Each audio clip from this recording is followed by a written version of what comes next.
Hey, good evening, everybody. Call to order the Manlius Town Board meeting for May 10th, 2023 at 6:30 p.m. As always, we are doing this meeting virtually. We're on Zoom, which you can find the instructions to join us via Zoom at the top of each of our agendas. We're also streaming to our website, Facebook, and to YouTube. So first off, I will ask Deputy Supervisor Bollinger to lead us in the pledge.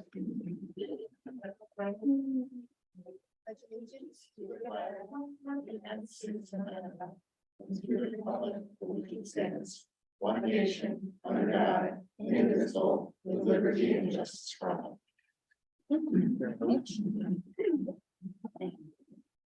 So first order of business, we have open podium. There's an opportunity for residents to come and share questions, concerns, comments with us.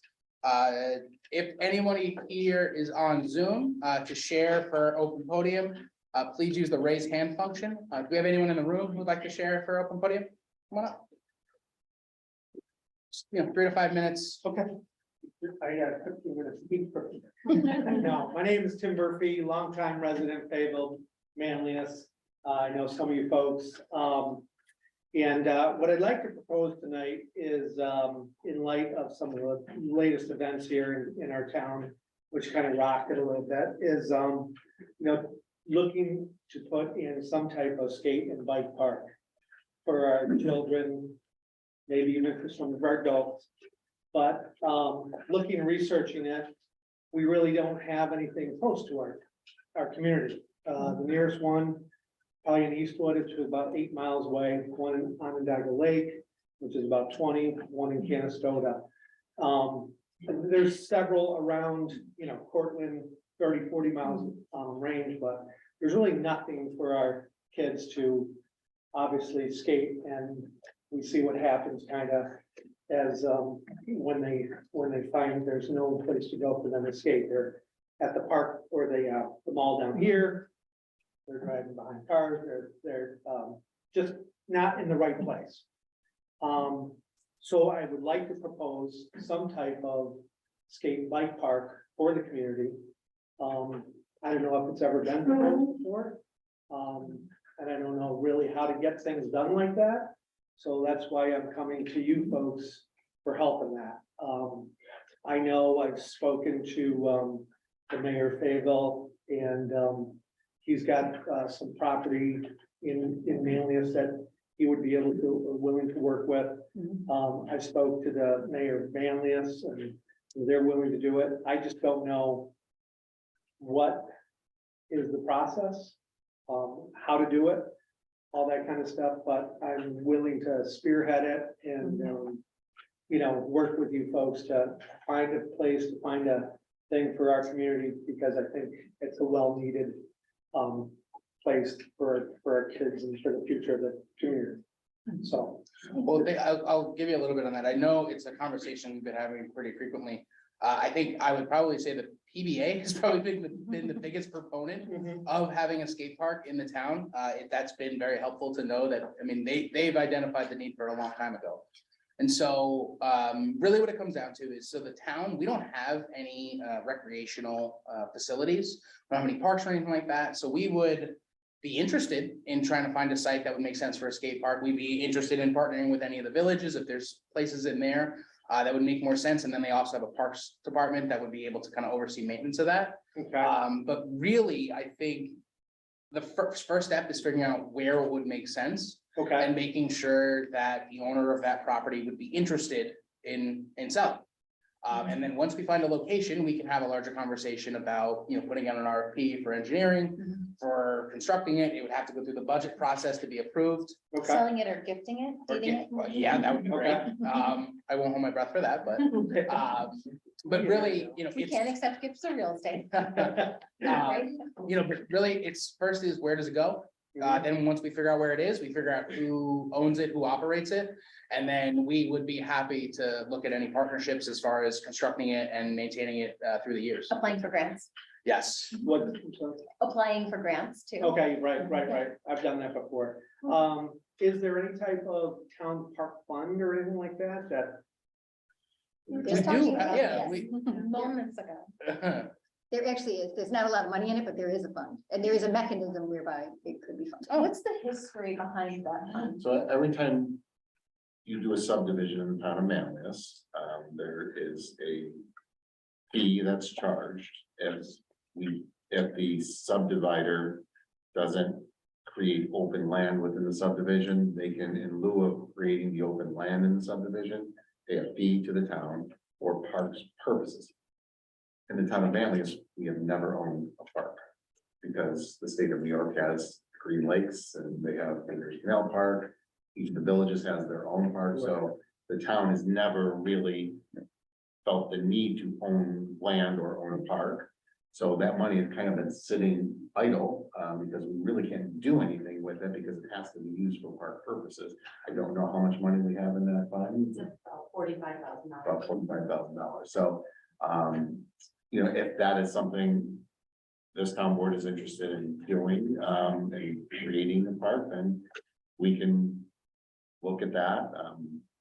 I know that I think we've suspended the fee recently because we really had no purpose for the money.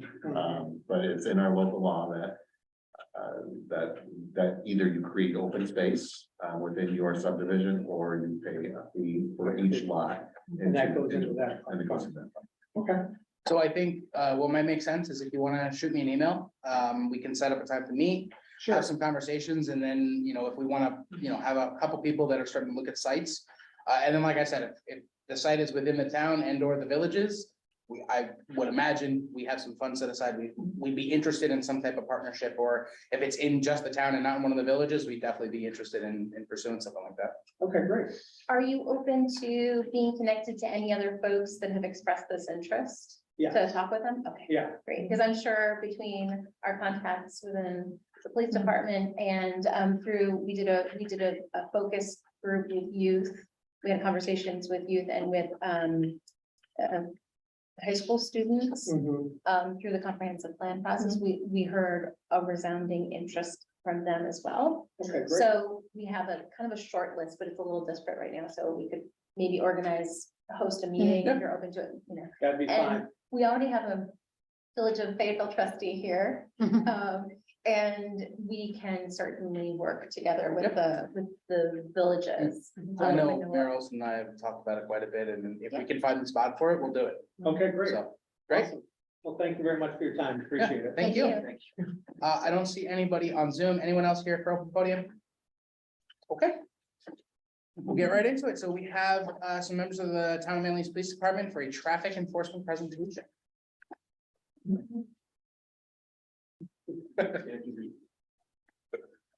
you mind if we take a picture of you? Is that okay? I mean, we're always taking this picture. Thank you. Next slide. Yep. So I'm Officer Justin LeFave. I've been with the Town Manlius Police Department for a little over 9 years. I got hired in 2014. It seems like just yesterday I got here. I'd like to share just some of the stuff that I've accomplished over my course of service here. I became an evidence technician in 2016 and also on the traffic unit, which is why we're talking. I had a big interest in traffic. From the get-go, I liked stopping cars, talking to the public, educating the public on motoring issues.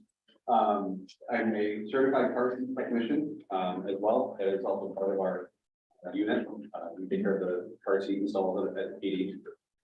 I am a field training officer. I trained Officer Spinelli here a couple years ago. I went to bike school last year. I became an EVOC instructor last year, so that's emergency vehicle operations course. And I became a instructor for general topics this year. And I taught last week in the Onondaga Academy for EVOC. And what was all me? I'm Nate Spinelli. I'm also obviously with the Town Manlius Police Department. I got hired in 2019. Before that, I was an explorer with you guys for many years as well. So it's like 2010 through 2016, I had the opportunity to get an idea if this is what I wanted to do. And obviously it's what I want to do. So I'm here. My resume is a little less significant than Officer Faves, but I was hired, like I said, in 2019. I am now the lead cadet post advisor for that program. I got to kind of take it over and run with it since I had a lot of experience with it for my 6 years as being a cadet. So I'm also also part of our crisis intervention team. I got certified in that in 2021. I also got a position with the traffic unit in 2021 as well. I'm also advanced roadside impaired driving enforcement certified, so we call it A-RIDE. Basically is the kind of additional study of things that cause impairment and the visualization, what that actually looks like when you see it, so we can be a little bit more proficient in that area. Instructor development, I went to in 2022, just like Officer LeFave did, and in January, I went to the initial response to active shooter course. So obviously, worst case situation that could happen, but we try to be as prepared for it as possible. So I got to go to that training as well. So I'm gonna go to the next slide. So today, we're just gonna very briefly go through some traffic unit stuff with you guys. We're not gonna take too much time. We just want to explain what we do in a traffic unit, why it exists.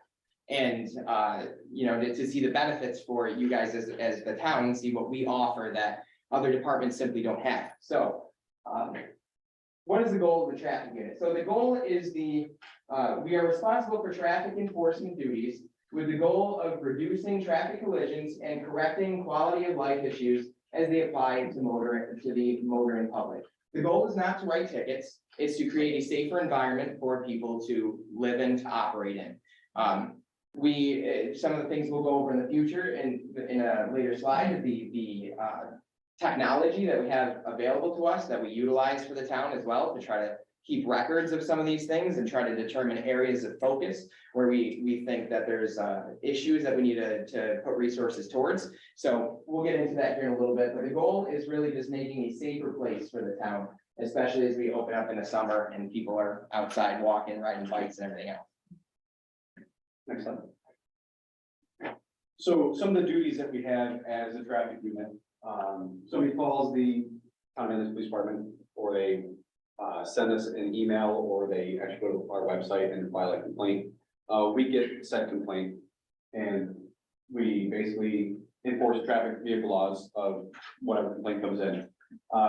We also review traffic data. We have a bunch of tools that we use. The one that's standing up right there, the gray box, is a speed spy that collects speed data, counts vehicles, stuff like that that go by. I will talk about that in a little bit. We respond to community concerns, so that's the traffic complaints. I think we have it right here. In 2022, the town of Manlius Police Department had 389 traffic complaints. More than one a day. And so far this year in 2023, we've had 206 traffic complaints. After all that, we also respond to crashes on daily patrol. A lot of us are assigned to posts, so we have different posts in town. If we are a member of the traffic unit, we'd like to slide over to the traffic crash and assist as much as we can in regards to any traffic accident. We're responsible for deploying all of our equipment. Like I said, we have one of our speed spies here. We have one of those. We have 3 trailers and a message board that we also deploy. Next slide. We have a lot of grants through the state that let us do a lot of the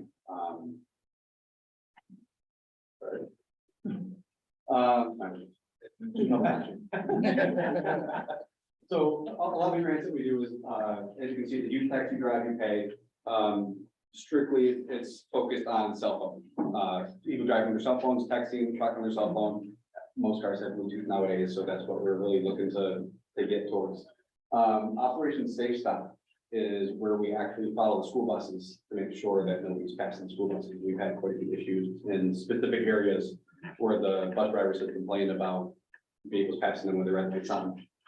Clicker ticket, obviously, is the seatbelt. Stop DWI, we actually do year round. We do it on the weekends, later in the evenings. And that's another grant that we have. The no empty chair campaign we actually just did, it's specified in school zones. So it's for speeding in the school zones, cell phone in school zones, seatbelts, any aggressive driving. And again, the school speed zone grants, we do probably at the beginning of the year, school year, and at the end of the school year. And before we actually do this one, we actually hand out pamphlets. We're in the school zones, marked with cones with our vests on, handing out pamphlets saying on this date, we're going to be writing tickets for people speeding in school zones. We post on Facebook, the news sees it, they post it on theirs, and then we still get people speeding through school zones. Crosswalk campaign, we've had quite a few issues with crosswalks in town. Luckily, the state has assisted big time with installing the flashy signs at most of our problem crosswalks.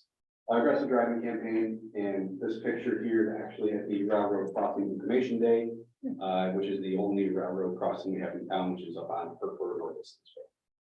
So those are most of the grants that we do for the traffic unit itself. Okay, so yearly traffic tickets, we put this up here so you guys can kind of understand, what we've looked at for the last, since 2019, so the last 4 years. In 2019, the exact number would have been, we wrote 4,722 tickets. Out of that number, we have the, where is it on here for the, warnings, yes. We had it for last year. Okay, for last year. So basically, if you were to average the last 4 years, the amount of warnings we give to tickets we write, we usually write 2/3 warnings and 1/3 tickets. It's just how it averages out. We track this though, so we can see over the last 4 years how kind of COVID and everything else has affected these numbers. So if you look at 2019, we wrote just over 500 tickets or so, and in the following year, 2020, where COVID started to hit, so this drastic drop. Along with those ticket numbers, also dropped the amount of warnings given, the overall traffic stops dropped as well. Each category, there's aggressive driving, speeding, DWI, all of them are reduced for the following 3 years, partially because of the COVID and going through all that, but also because of staffing levels, making it a little bit more difficult to be proactive, you know, so once we have those numbers level out, then hopefully we'll be able to do a little bit more traffic enforcement. You guys have any questions about anything you see up here before we continue? So in regards to that big drop from 2019 to 2020 in traffic tickets, not only did COVID happen, but the staffing levels everywhere, every agency went down. So with staffing levels dropping, there's less officers on the road to actually enforce traffic laws. So not only did we get an impact with the pandemic, we had an impact with staffing levels, and that's why our numbers were a lot lower than the year from 2019. I do have one question. Yep. Going back to your other statistic around when residents complain, it's unlikely that you happen to be there to see the person they're complaining about. Correct. So when you go to the place where the resident said there's a problem on this corner, do you generally find that the person that they were does that result in a ticket like the next week sometime? So sometimes when a citizen will call, we don't really get complaints when it's the gray car went through the stop sign. I have a license plate. I just want to let you guys know. It's not that. It's typically my neighbor down the street lives at this address, drives this car, goes to the stop sign every morning at this time. We go and we address that. We like to educate before we issue tickets. So we will sit there for X amount of days. And if we catch the neighbor going to the stop sign, we'll educate. And then I think that's done and over with. But if we sit there even longer and do it again, then I mean, a traffic ticket will probably be issued. And the other type of complaint that we get a lot too is that like, okay, people are regularly speeding in this area. If that's what it is, then we do have some of the equipment to our disposal. Usually we try to triage it first to see how frequent it is, to see if it's an area that we do need to in fact focus on. And then we kind of go from there. So it really depends on where it is, depends on the time of day and the type of complaint. Sometimes the complaints are as simple as between 6 and 7 a.m. when the school buses are going through, people, you know, go way too fast and blow around the school buses. So we'll focus at 6 a.m. We'll try to get somebody out there to watch that neighborhood and try to triage it and see if we can prevent it from, you know, becoming a bigger issue. If it's just one person, one neighbor continuously causing an issue, then we can address it with that one person. And usually we're able to catch on to that, usually based on either what's given to us or what we see. Unfortunately, as if it's a bigger issue, like the speeding issue where there's a lot of speeders coming out, we really haven't been able to, we have a dedicated traffic car post. So we have 3 posts in town, and if we're staffed with one above, somebody will be designated as a traffic vehicle. Last year, we had the traffic vehicle out 20 times because of staffing. In 2019, we had the traffic vehicle out 165 times. Yeah. So a lot of times when these traffic complaints happen, there's a post car that has to go to the traffic point and they sit there. But we also have to respond to calls for service. The priority is always gonna be on the calls that are coming out. So shifting our focus and trying to do traffic is 100% dependent on how many people we have on. Okay. So. But it sounds like it's a safety issue because you want to preserve the safe environment. I think also people don't know, I'm glad you're here to be able to clarify and confirm this is the case. It's not about revenue because the revenue from these tickets goes back to the state, as I understand it, for in greatest part, right? So there are no quotas for writing tickets. No, And then, yeah, we can dispel that. And- Yeah, we did last year in 2022, 60% of our traffic stops were warnings over traffic tickets. roughly 3,300 warnings versus the 2,100 UTTs that were written, the tickets that were written.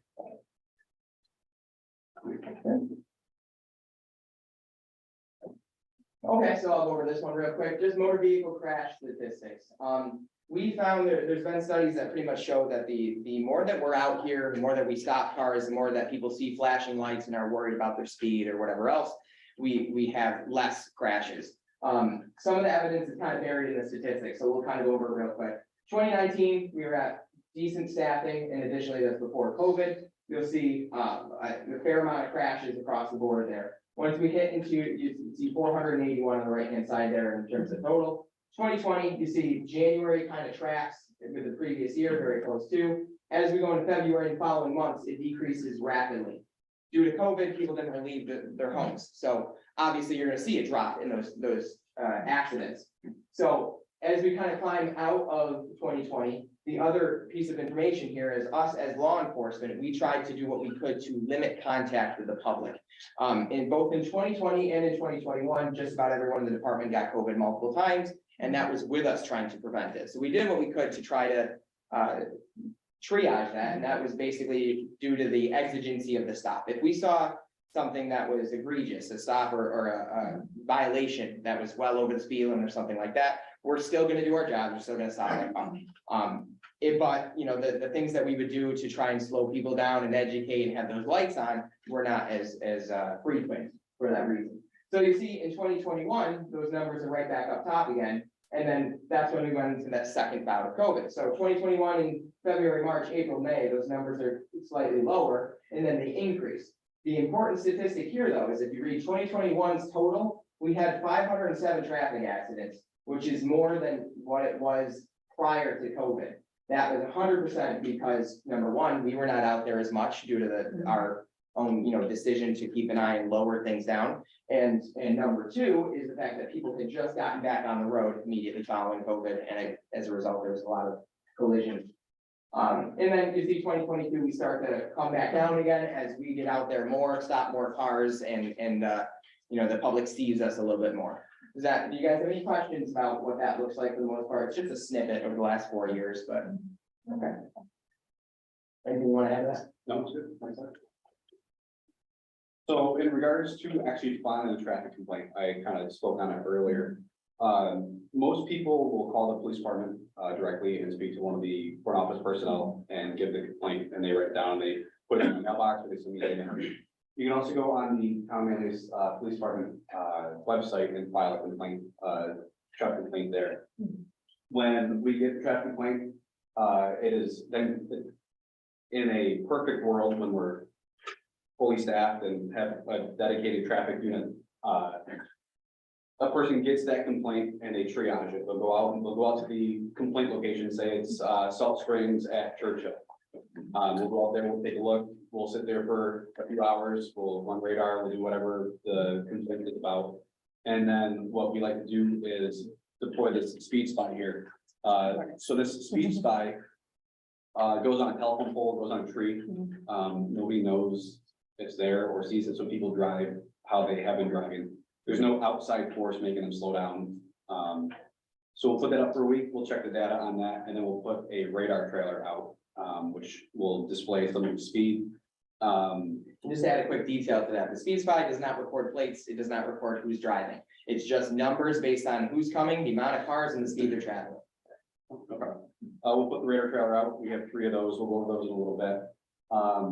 We collect the data back from those radar trailers, and then if more enforcement needs to be done, we'll actually go out, we'll start stopping cars and discretion is a little less when it comes to an actual traffic complaint, because if we do locate that there's an actual issue, tickets most likely will be issued over education, in those problem areas. And then we would like to, again, report back to whoever made the complaint and give them our findings.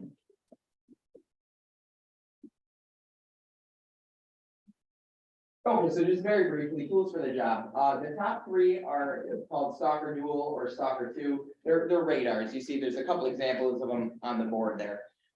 They're calibrated regularly. Every morning, we have, in the next line as well, you'll see a picture of it, but we have a radar that's attached to the car that has an option to flip forward or flip backwards. Basically, there's a radar in either direction. So if you see somebody driving by at a good rate of speed, you flip it in reverse and see if they're continuing at a rate of speed. So those are the radars. We have a couple of the lasers as well, the Laser Labs inspector. That's a 10 meter, but which one's the ultralight? Ultralight, the laser. So laser, the difference between the two is that picks out a specific vehicle, puts a little dot on it, and you can look through a little viewing port, and it gives you back a result based on that one vehicle rather than everybody traveling at you and the speed that they're traveling. Other things we have license plate readers on some of our vehicles. These are a huge tool that helps us especially locate vehicles that have been stolen more than anything else. It drives by, it'll take a picture up to 120 miles an hour and run it through a database real quick. It spits back a result if it's something that's important. So last night, for example, I was working until about midnight or so, and I had a vehicle that drove by me with no insurance on the car and a suspended registration. That car gets in an accident, T-bones another car, takes off, something like that. The other person's not covered, so it creates a very dangerous situation. So as a result, we have a few of the LPRs on the cars, the license plate readers, and that's what they do. They allow us to do that type of thing. Like Officer Pig said, we have 3 radar trailers, 1 radar message board, and 1 speed spy you see in front of you right there. So the radar trail, yeah. Next slide. So this is the radar that we have in our vehicles. Those are, since I've been here in 2014, I started with the old Stalker, like handheld on the dashboard that was really, if you had the volume up really loud, it would squeal at you really loud. It was not impressive. These are really amazing. They can get speeds. That's right, Chief. There's a function on here where there's 3 displays, 1, 2, and 3. So this one right here is the car that is closest to you. Say I'm driving down Referred Street, the car coming at me, it's giving me the speed of the car closest to me is giving me their speed. If a car behind them on Referred Street is going faster than them, it will give me their speed. So not only can I visually see that that car is moving faster than the car in front of it, I also have the speed of that vehicle. Say they go by me and they're not quite speeding yet, I can flip the button and it switches back to the rear radar and it gets the cars as they go away. A lot of people like to think that they can drive faster once they go past a cop, but we have rear radar in the vehicles. We can also lock in the speed, so when someone's coming at us, I can lock in their speed, they'll stay on there for the duration of the traffic stop. It's on body camera. If I write a ticket and they want to go to court, it's all on camera. So those are really neat pieces of equipment. We have the 2 radar trailers up top. We have a total of 3 of them. The one on the left is, you can kind of see the white radar trailer. You've probably seen them out and about around town. We have 2 of those. They're 16 years old, I believe. They have little brains in them that collect all the data for the speed. They're getting kind of obsolete and not functioning very well. So You must know it's getting close to budget time. yeah. Captain Slater actually had the black one right outfitted with the new message board. Unfortunately, it didn't come from any grants or anything like that. The PD paid for it. It was about $11,000 for the whole system. So we actually retrofitted that old white trailer to now this painted trailer with the message board on it. It was actually painted by the ESM high school. Autotech, thank you. So they did a really good job with that. Boss Signs put all the details on it for us. But the message board itself is probably the best piece of equipment we have. There's an online system that we use to keep track of all of the speed data, but I can also make it say anything. So when COVID happened, it's like right when we got this, and it was, I had it parked right on Genesee Street with flat the curve, a message on there. So we can make it say anything. Even when Manlius in a road floods, we can have a flooded road sign with a detour But we use it mostly for speed enforcement. It'll display the speed, it'll say your speed, and then it'll show your speed. We have the speed limit sign on top. I can have it set to say anything if somebody's going too fast. Usually I just have to say too fast, slow down. Somebody tries to get the high score, it doesn't even show them what the high score is. It cuts off at a certain speed, so people can't try to set a record on it. So, that is by far one of the best pieces of traffic equipment that we have in Town Manlius Police Department. All of this stuff is great. We utilize it very well. The speed spy, we used to have 3 of those, but they're on the same system as the white radar trailer, same exact data collecting system. And those, I think they got sold or auctioned or thrown away or whatever. They didn't work. But we got this speed spy. It's a completely different system than the radar trailer itself, but it collects almost the exact same. The radar trailer will get data with people coming at the trailer and give like a graph and numbers. The speed spy actually gives both directions. So if we have a complaint where people are speaking both directions, we don't have to put 2 radar trailers on the road. We can just put that speed spy and collect data. So that is also one of the best pieces of equipment we have. Afterwards, we come back, we'll plug it into a computer, download all the data, and it'll print out graphs and say, during this time of the day, people are speeding more than anywhere else, it'll say, the frequency, certain speed ranges, the 85th percentile, how many, if the speeder is speeding, how fast are they usually going? So it'll graph it and kind of give us data that we can give back to the public and give back to the person who had the complaint and say, either, yes, you're 100% valid, we're gonna put a guy out there whenever we get free time now, or no, there's an occasional speeder there. However, that person's likely speeding everywhere else as well, and we're gonna catch him there, so we can't focus every resource in one area. And to just go on the board and the speed spy, like I said, we had 389 traffic complaints in 2022. The 2 most pieces of equipment that were deployed was the speed spy, which we had 1 of, and that black radar trailer message board. The speed spy has to come back and get charged. Probably it'll last 3-4 weeks. The message board actually has a solar panel on it. This message board was right down the street here on Genesee Street at Brooklyn Drive for a little over a month before I pulled it back to PD. It still had 100% battery life on it. So in regards to deploying the message board trailer, it can go from site to site to site to site without charging, whereas the speed spy has a little bit of downtime. But those are 2 most deployed things that we put out.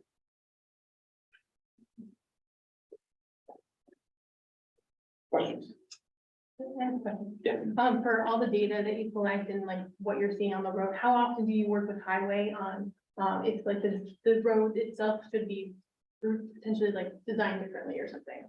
So I've actually called Rob a couple times in regards to, when I called you for the speed limit sign on Medical Center Drive. Because I called and said, hey, Medical Center Drive part of yours is private property. He told me up until how far it is that the town takes care of. Next day, Rob put a speed limit sign on there for me. Even the village DPWs are pretty quick to respond. When it comes to, we get the complaints that the town Manlius police needs to reduce the speed on this road because it's way too fast, or they need to install more signs, or they need to put speed bumps in. Unfortunately, we would love to, but that's not what we do. We have no authority to install signs, speed bumps, or anything like that. Can you pass that on to? Oh, we definitely do. Okay, good. Great. Oh, trust me. The first words that come out of my mouth, like, oh, Rob, hey, you're working. Yeah. So, he said, We find for the most part too, and at least in my 4 years here, when it comes to a lot of the complaints that come in, if we do focus our efforts in certain areas, then it does bring those numbers down, and usually it doesn't have to go to them, only because the roads seem to be set up here relatively well. So hopefully not a worry in most cases, but when they do, we do kind of pass along. I think too, I know we're looking at new GIS software, so maybe there'll be somewhere that we can leverage that data with GIS software to actually show like a heat map of where people speed and stuff like that. Because that's really interesting data. Yeah, the data would be. Yeah, we're interested in The in data working that with you these with your things data. get is amazing. Yeah. It's a lot. What the trouble spots are. Yeah. So not only does it give you, it graphs everything for you, it gives you averages of at this time, the speed is average at this speed. But also we do the raw data, so I just pulled that radar trailer down from Genesee Street, it had like 50 pages of raw data. Yeah. And it's every car that went by, it was almost 200,000 vehicles. Wow.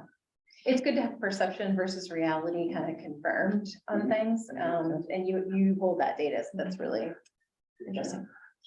Another piece on the data would be, and I know we've had this conversation like the intersection at Palmer Road and 173, just dangerous intersections and being able to show if we're going to ask the state to do something, you know, is to say, we've got this evidence that there's this many more accidents at this intersection and. That'd be great to have along with it. Yeah, and so you end up, and even with the residents who want to lower the speed limit on the street is to say, in fact, yes, people are speeding in your street, or like in the Genesee Street case, it's really a very small portion who are actually speeding. It just feels like it. Right, Yeah. right. It's a large volume of vehicles that go by, so the Mhm. perception is that more vehicles speed. Yeah. It'll be interesting to maybe see when we do like TE9, plus we could see. We'll put in a request for some data, you know, just to get a sense to bolster the application we're sending in. Yeah, we'll ask you for that more often now that we know you have it. Appreciate it. Great. All right, thank you. Thank you very Thanks much. for coming. Thank you. Really appreciate it.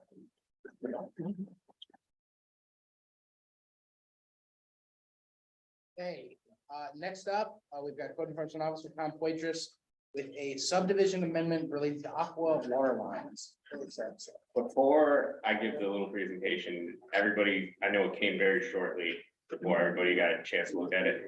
I spoke with town attorney Tim Perkowski, and we do operate right now with our legislation under the compliance requirements of aqua or web. So this amendment will, what this is allowing or not allowing properties to do is, if you have a building that serves another building water, which we currently just worked through, so that there could be an increase in fire safety protection for building, we call building 1 and building 2. Building 2 had an increased fire protection and life safety due to them being able to run water from building 1 to building 2. It is all on one property. What this will not allow is for a subdivision, so building 2 has to go through building 1, which would be a separate owner, to utilize water, or aqua wouldn't have to go through building 1 to get water for building 2, because it would be a separate property.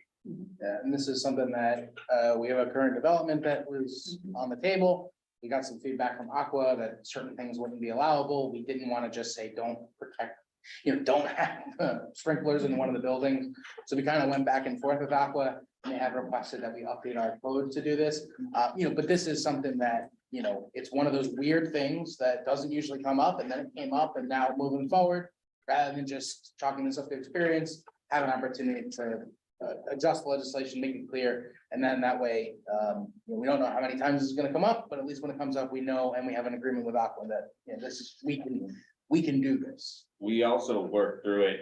Tim and I talked, and Mike was there, and we made sure that this wasn't going to hinder any future development. And we went through some scenarios where this or this could happen, and none of them were applicable. The only time where this would be applicable, you would be self-creating this issue you're wanting to subdivide it, you now have to put in that water line, you're self-creating that issue.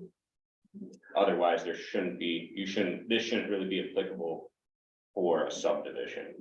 I asked him about the accessory dwelling unit idea and whether or not this would apply, and for the reason that they're not usually on subdivided properties. Yeah. Yeah, that made sense that they wouldn't be affected. And then Sarah thought about another situation with a farm area, maybe that was a property that was subdividing, but then we realized that they're probably on well water. Yeah, So, but it is good to think about these potential unintended consequences. yeah, most developments will run a main, and then all the buildings are fed Mhm. off from that main. It's when you have, if they were to redo, and a lot of these, we're trying to get them not to have their own private hydrants. we're trying to get them to Aqua so that they don't have to, we don't have to rely on them to do the testing, so that when the fire department goes there, we make sure that all the hydrants are operating properly, and that's where Aqua steps in. So anytime we can eliminate having private hydrants, which was also done at the property, it eliminated having a private hydrant, increased the fire protection for the two buildings, and allowed them to move forward with the project. So our goal is to set up a public hearing. And we've got two motions prepared, one to refer to the planning board and one to set up. So I make a motion to refer the proposed local law to amend the town code to make it clear that subdivision lots should tie directly to Aqua's main line services in the particular subdivision to the town of Manlius planning board. I'll second. Okay, all those in favor? Aye. Aye. Opposed? Okay, motion carries. Motion to set a date for a public hearing of May 24th at 6:35 PM thereabouts to consider the proposed local law to amend the town code to make it clear that the subdivided lots should tie directly to Aqua's main line and services of a particular subdivision. And does the planning board meet between now and then? Yes. Okay, so I make that motion. I'll second. Oh, Melissa's going to. Okay, all those in favor?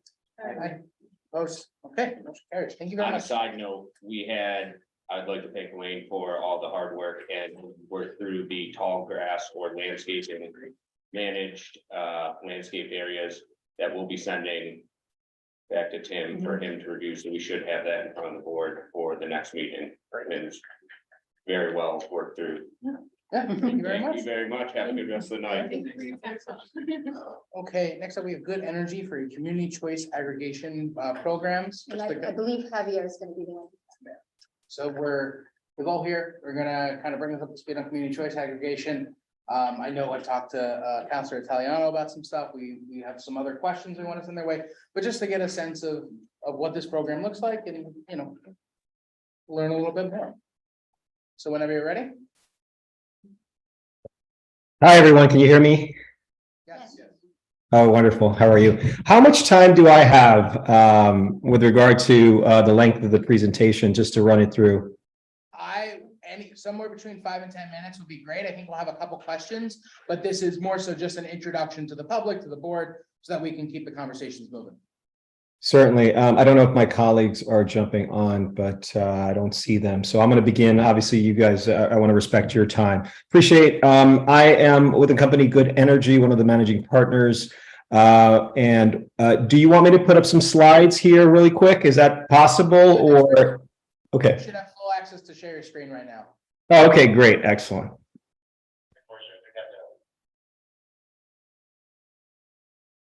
Give me a second.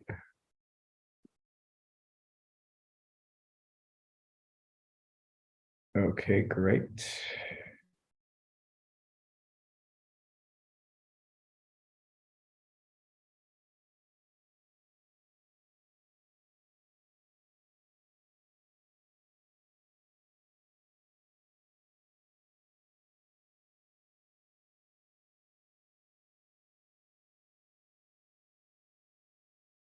It's loading, so I don't know if you guys see it yet.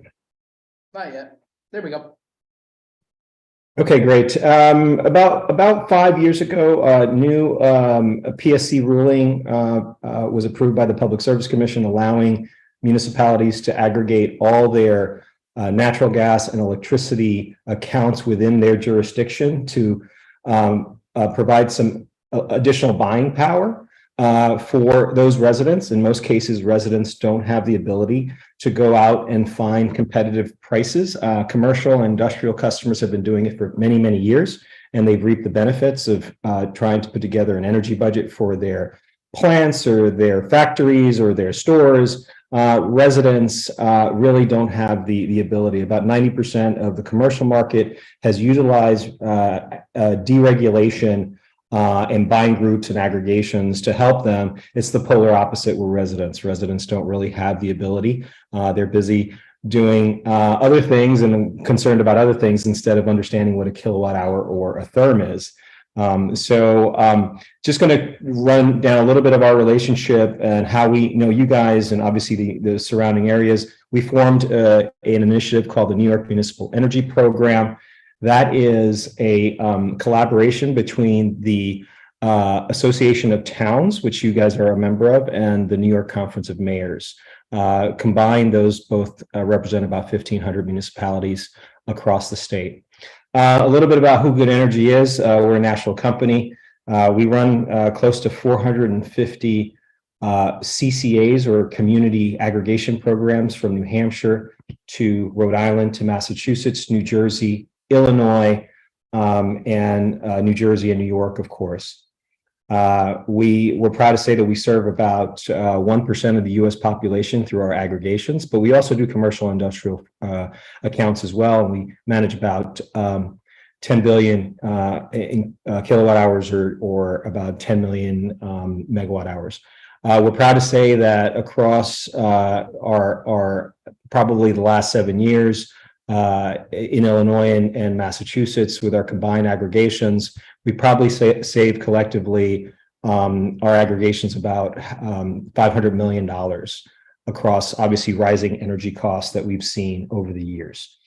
And we've been around for 20 years and certainly been doing community choice aggregation for that long. Let me continue really quick. One of the things that aggregations offer to residents, more importantly, is an economic value to the tariff rates that you receive from National Grid or NYSEG or ONR or Central Hudson. The tariff rates in New York are pegged to a day-ahead and index market. So if you see this chart, there's a lot of jagged edges here. That's how New York purchases, or not purchases, but passes through these energy costs to our residents. So there is no budget certainty. There is no price protection when somebody's on a utility. They don't make any money on that pass-through. The utilities earn their keep by serving the lines. So there's two components in your bill. There's a delivery portion, which the utility takes care of, and then there's the energy supply. What we're talking about today and what CCA does in the aggregation is reducing that supply portion of the bill. We've seen a market drop in the last few months. That's why we went around National Grid's territory, which is usually very low, but we see a market drop. We've seen rates that have increased significantly in National Grid. So we think that it's a really good buying opportunity to at least study this, or at least have municipalities have their local laws in place so that they can act. So we discuss one of the features about community choice aggregation is that it creates economies of scale. It allows you to do this through the National Grid billing system. So there's no switching of energy companies as far as trucks goes, or delivery, or who's going to come to your house. You don't ever have to worry about that. It's a seamless process, happens on the back end through the billing system. And so the discounts that we're able to provide through our CCAs all goes through National Grid's or the utilities billing system. You never have to worry about that. The utility handles what we call the purchase of receivables, which is any default customers or anything. They're getting the same level of service that they would if they were on completely with the utility or they're on with a CCA rate. The one really important thing, especially as New York changes in the coming years with the new legislation and a new renewable effort from the governor, there's a big push in making sure that these CCAs can bring in renewable energy and innovative products through renewable projects and technology. So that's really good. One of the things that are on the forefront, obviously, is solar. I understand that you guys, kudos to you, have done several solar projects in the area. We're working on a solar project that will benefit the village of Manoa, your next door neighbor, right nearby. So one of the things that I love the most is that we are pairing our renewable technologies, our projects, with the CCAs, and that's what we want to do. And we're getting to the point where we're really developing the next stage of CCA. So it's really important for a municipality like yourselves to have the local law, enable and empower yourselves to act when these different laws and incentives and programs and grants come into play. And of course, you get to choose your preferred renewable mix through a CCA. You can buy renewable energy certificates that are tied with a CCA, and make your CCA 100% green, 50% green, 75% green, whatever you, whatever type of appetite you have for renewable energy in your community. It's not mandatory, but certainly it's something that we push and we encourage. So again, one house does not have any leverage. The real key for residential homes, specifically for disadvantaged communities, and the incentives that are coming through community solar, battery storage, are really meant, and I think this is nationwide, where they're really focusing on the energy justice communities, the disadvantaged communities, people who really need it. And I think the federal government is doing a good job to really focus on low to moderate income accounts that we all have in our communities.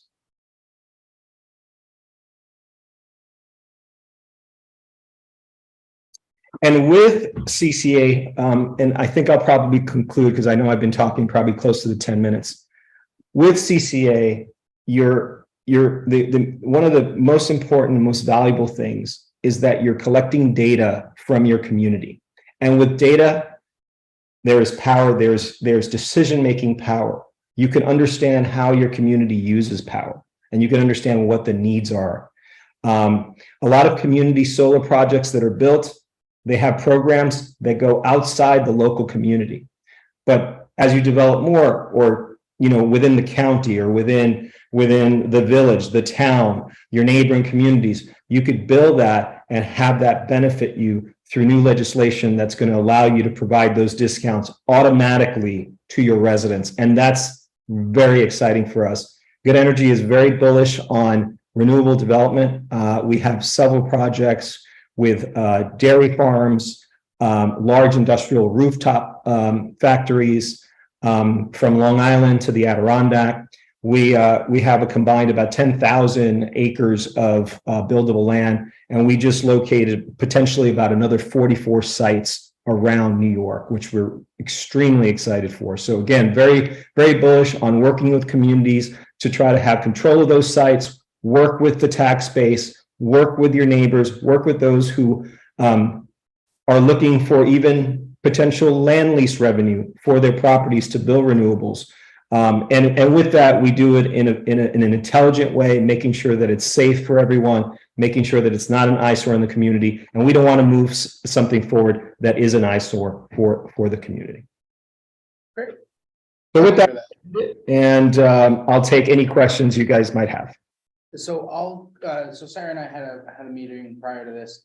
And basically, my understanding, and correct me if I'm wrong, but the enabling legislation has been passed by the Village of Manlius and Village of Fayetteville as well. Fayetteville, no, No. that's what I thought it was. Okay. So this is something, this is a conversation that's been happening for a while. Obviously, if we were to join, it increases buying power, but this is something that can be pretty contentious because this program is us passing an enabling law, and then essentially a pretty massive communications program happens from the CCA telling people that they're going to be receiving a postcard, an ability to opt out of having their provider changed on their bill. And then if they don't take that opportunity to opt out, they will be automatically enrolled. So I know when this was brought before the board last time, there were some serious concerns around that. And I know the main question I have is, what if we were to pass this law and the CCA were to move forward and start communicating with residents? What is the town responsible for? What on the side of like data collection, bookkeeping, reports? What is the municipality itself on the hook for if we were to move forward with something like this? You don't do any annual reports for the Public Service Commission. We handle that all. As a CCA administrator, we have a special designation with the Public Service Commission. The CCA administrator is supposed to handle all reporting, all enabling documents, implementation plans, data security agreements. All that's already done, and you fall under our umbrella.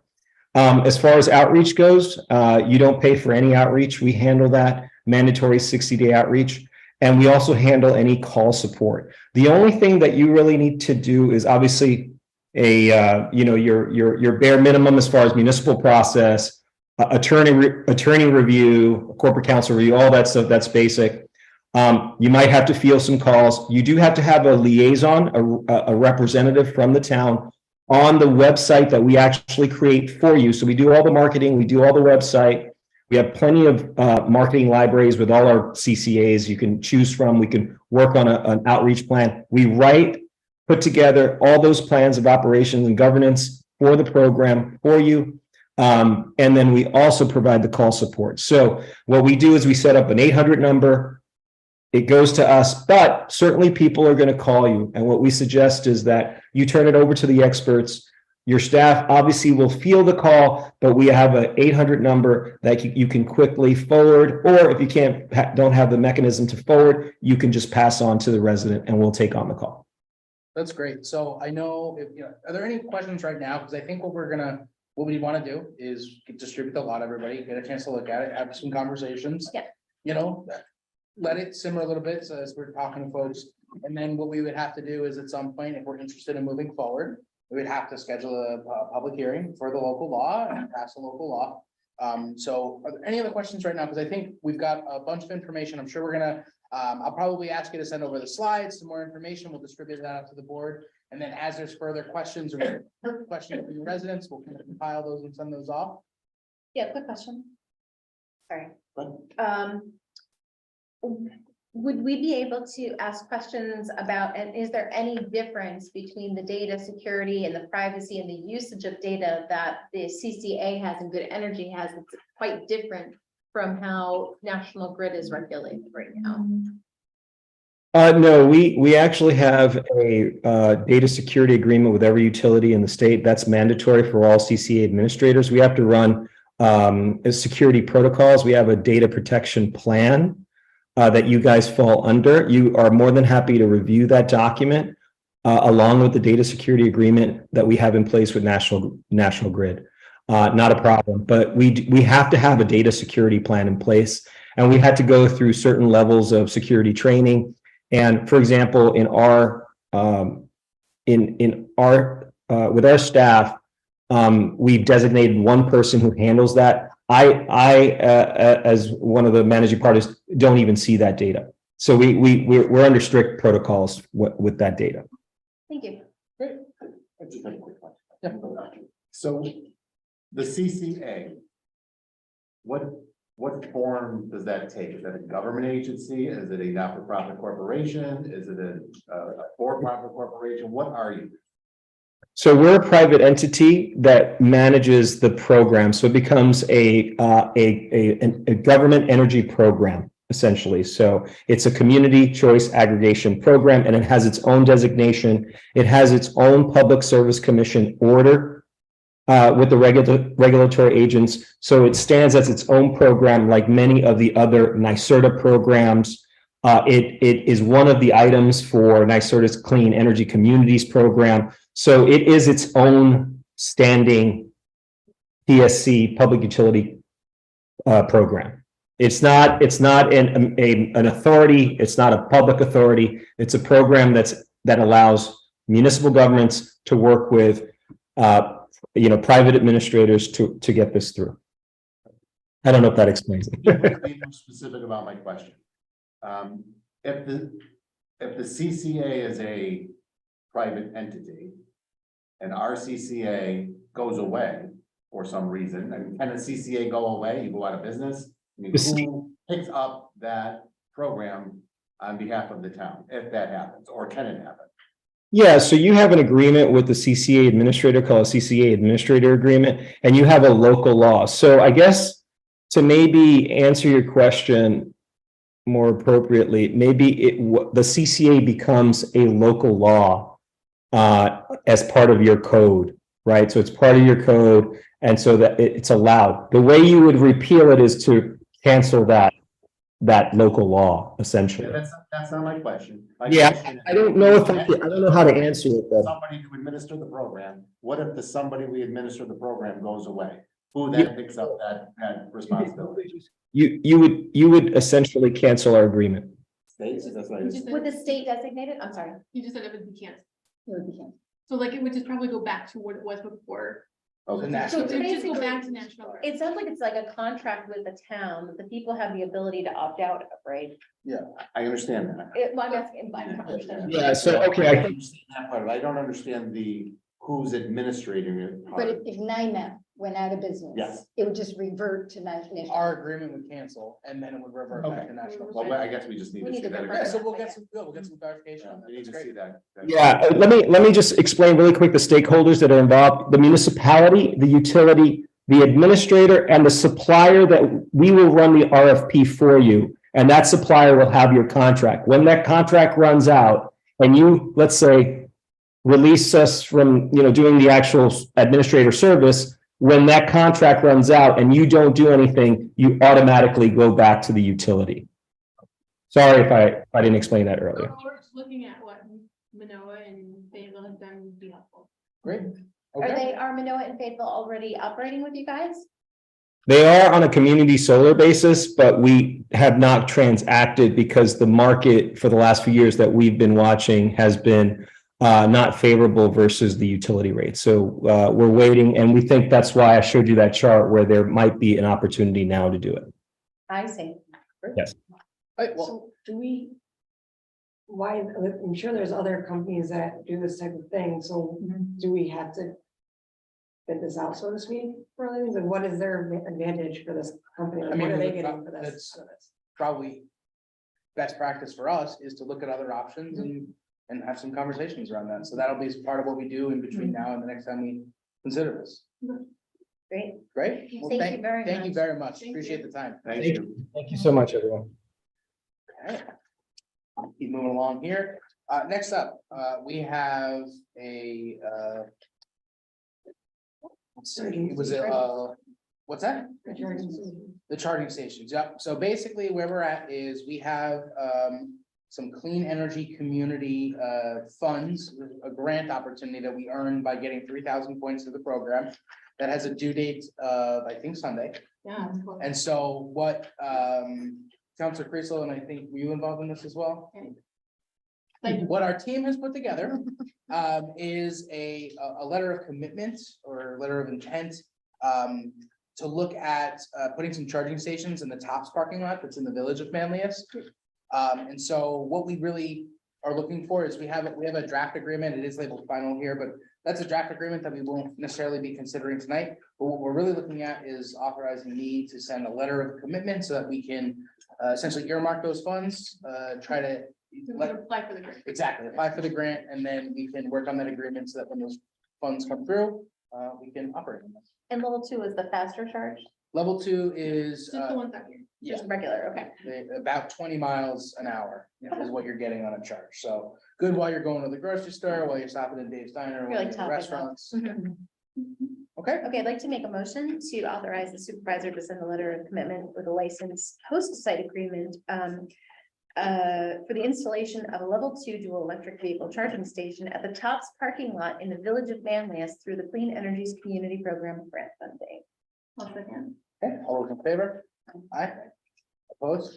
Okay, motion carries. So what we'll do is, I have very clear instructions on how to apply for the grant. We'll apply, when it comes back, we'll, really dig in and make sure this agreement is where we need it to be. I mean, I think Still we like should, quotes and Yeah, funding, yeah, all that. We gotta make sure all that works out. yeah, but I think it's great that the village of Manlius wanted to partner on this, and that the Well, owner, well, the It's commercial not- village, it's the owner of Owner the of the park, yeah, the Tops Plaza. it's, we want to put them where we know they're gonna be Well, and used. this is what's great about the way these grants are structured, is we do things to earn points to get money, to then sink right back into really just, Earn more The one Yeah. reason why we got pushed over that level was because we installed them here. this is great. Okay, next up, letter of intent from the highway department for purchasing vehicles. Yeah, John, I just wanted to make the board aware, obviously, we're aware of the purchasing woes that we've had, and how we are with our equipment purchases, so. Earlier on, in the year, you gave me a letter of intent for a 6-wheeler. And that's already actually being pushed out a little bit further now. So what I'm looking to do tonight is to put, get a letter of intent in for a low profile. Most likely, we're looking to purchase probably 2 trucks in the budget season of 2024. And I'm putting this guy together, for the budget season, where we are, with the equipment purchases, because it is so pushed out. So what I need to do is just kind of get us in line, for the purchase of this low profile, which I would think if we ordered 2024, probably looking at 2025, early spring of 2025 for the season. So if I could get a motion to just send, I think everyone's got a copy. Yep. We'll just get that out and get us in line with the purchase of that. Was this for like next year's budget? Yes, this will be the 2024 budget, but again, we don't get in line. Yeah, no, it makes, yeah. Push out that, Yeah. push out that. Okay, so it says Navistar, is that the right? Yep, Navistar is the corporation for, trucks, and it's a truck combination, for the equipment. So So I guess for the record. just to explain, it's a snowplow. All put together, it's just no fun. So I will make a motion to authorize the highway superintendent to send a letter of intent to Navistar to purchase a plow and chassis for a total of $156,673.40 as outlined in the letter dated April 26, 2023. I'll second. Okay, all those in favor? Aye. Aye, opposed? Okay, motion carries. Thank you very much. One other quick thing, I kind of mentioned to you, I sent out an email back to you, we've had a couple of residents, but specifically Scott Reinhardt, from up on Hallsbury Path, has sent an email to me, I can send it out to the board, but they're looking for a stop sign to be, put up at the corner of Hallsbury Path and, Hallsbury Path, I'm sorry, in Muskogee. So I've talked to the chief, I'm gonna get together with him this week, we'll get out and look at it. Right now, it's an unprotected intersection, give you a little background, it was not a through street a year ago, but now it's continuing down with another 10 homes in the subdivision, so now it does continue on through. So I guess there's some concern from your residents there, so we'll review that, I'll get it back to you guys, and then certainly we'll have to go through the process with Tim with the public hearing and we'll. Great. Yeah, We'll thank get you. that information back. Yeah, that sounds great.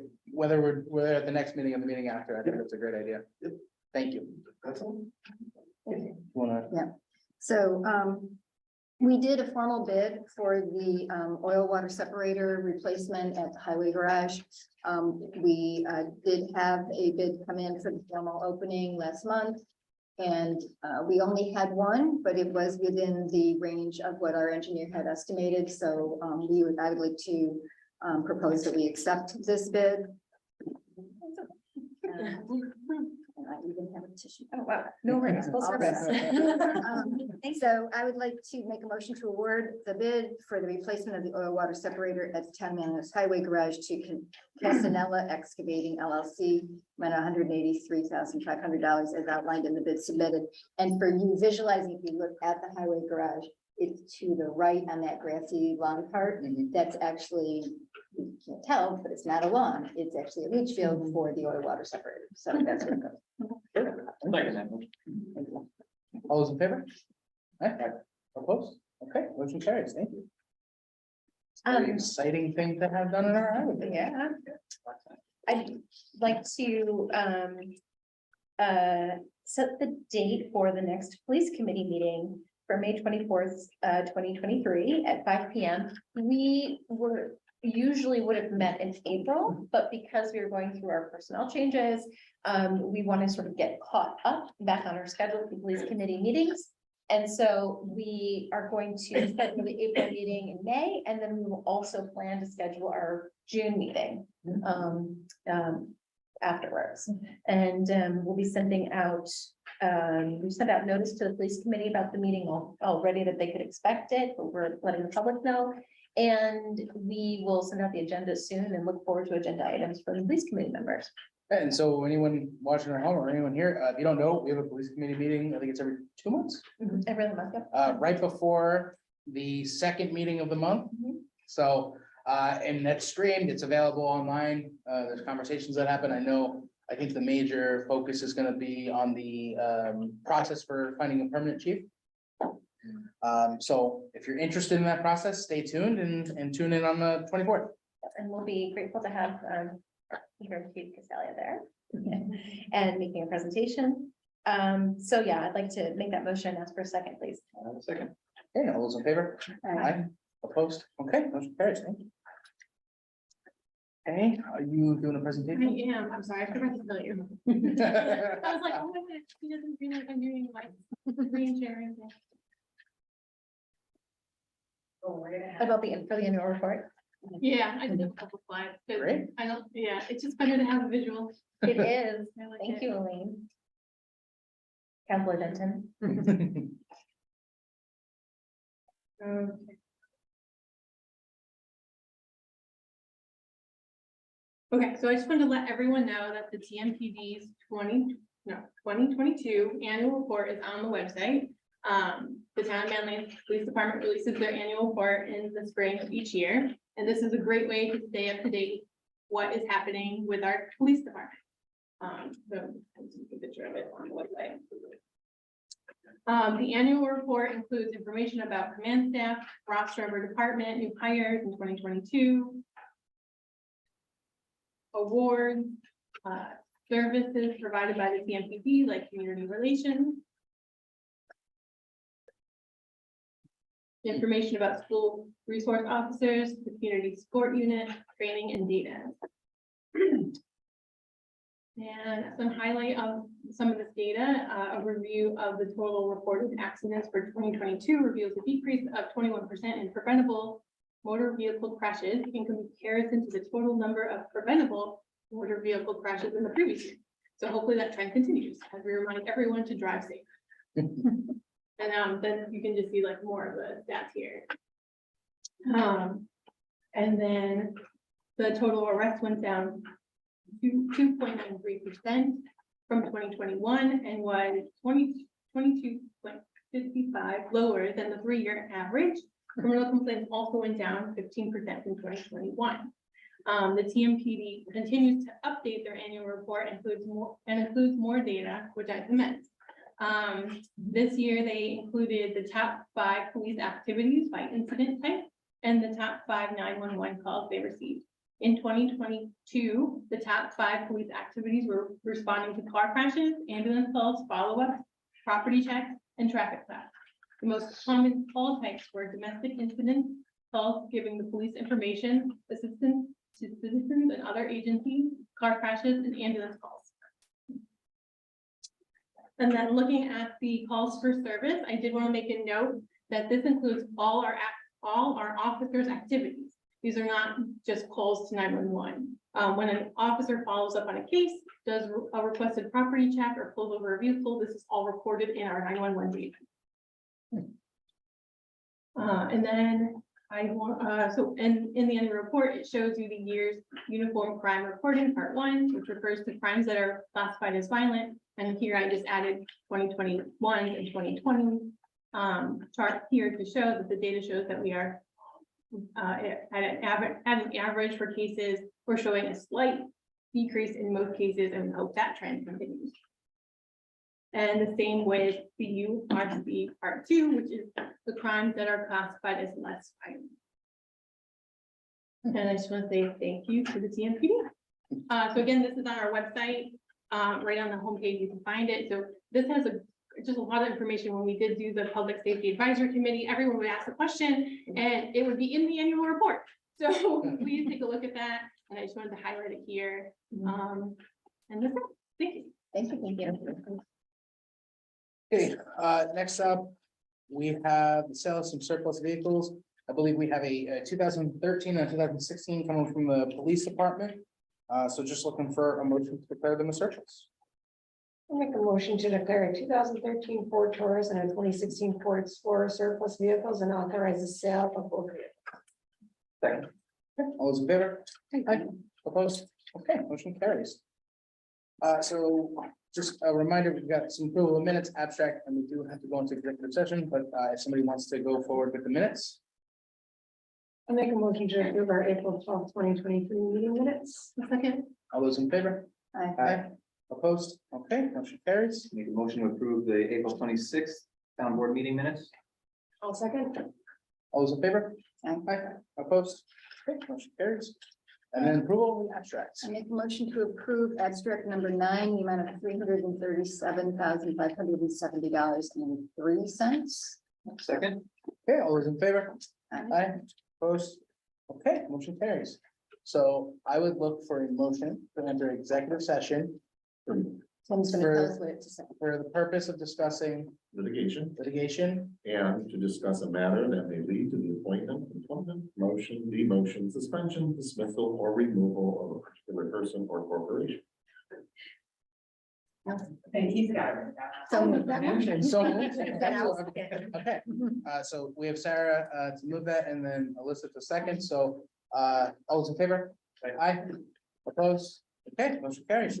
Thank you, everybody. You're more than welcome to come back to the adjournment, but we do need everyone to leave for a few minutes. I real hard.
My ride came by after the baseball game, but we weren't done.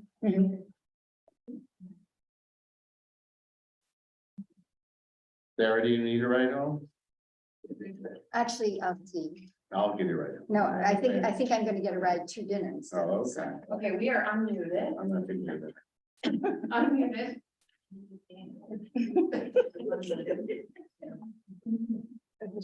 Yeah. Okay, seeing no further business, I'd look for a motion to adjourn the meeting. I'll make a motion to adjourn the meeting. Okay. All those in favor? Aye. Aye, opposed? Good night, everybody. Adjourn, right.